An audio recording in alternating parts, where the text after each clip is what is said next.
Hello friends, welcome back to our YouTube channel. അപ്പോൾ ഇന്ന് നമ്മൾ ഉണ്ടാക്കാൻ പോകുന്നത് വളരെ ടേസ്റ്റി ആയിട്ടുള്ള അടിപൊളി നമ്മുടെ തട്ടുകടയിലൊക്കെ കിട്ടുന്ന അതേ ടേസ്റ്റിലുള്ള മുരിഞ്ഞിട്ടുള്ള ഒരു ഉഴുന്നുവടയാണ്. അതിനായിട്ട് നമ്മളിവിടെ ഉഴുന്ന് സോക്ക് ചെയ്ത് വെക്കാൻ പോവാണ്. നമ്മൾ 2 മണിക്കൂറാണ് സോക്ക് ചെയ്യാൻ വെക്കുന്നത്.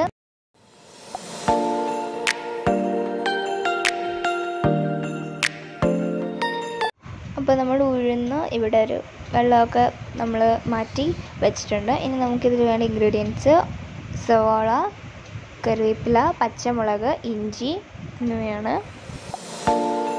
ഇനി നമുക്ക് ഉഴുന്ന് അരച്ചെടുക്കാം. നമ്മൾ അരയ്ക്കുമ്പോൾ ശ്രദ്ധിക്കേണ്ട കാര്യം നമ്മൾ വെള്ളം കുറച്ചേ യൂസ് ചെയ്യാവുള്ളൂ. ഇനി നമുക്ക് ഈ അരച്ച് വെച്ചിരിക്കുന്ന മാവിലേക്ക് നമ്മുടെ ഇൻഗ്രീഡിയൻസ് എല്ലാം കൂടി ഇട്ട് കൊടുക്കാം. അതിലൊരു ഇമ്പോർട്ടൻ്റ് ആയിട്ടുള്ള കാര്യമുണ്ട്, നമ്മുടെ കുരുമുളക് ചതച്ചതാണ്. നമ്മുടെ കയ്യിൽ കുരുമുളക് ഇല്ലായിരുന്നു, അപ്പോൾ നമ്മളിതിൽ അതിട്ടിട്ടില്ല.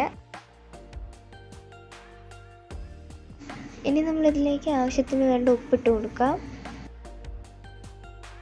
ഇനി നമ്മളിത് നന്നായിട്ടൊന്ന് കുഴച്ചെടുക്കണം. കൈ ഉപയോഗിച്ച് തന്നെ കുഴച്ചെടുക്കാം. ഇനി നമുക്കൊരു അരമണിക്കൂർ അത് റെസ്റ്റ് ചെയ്യാൻ വെക്കണം. അത് കഴിഞ്ഞിട്ട് നമുക്ക് എണ്ണ ചൂടാക്കി വറുക്കാം.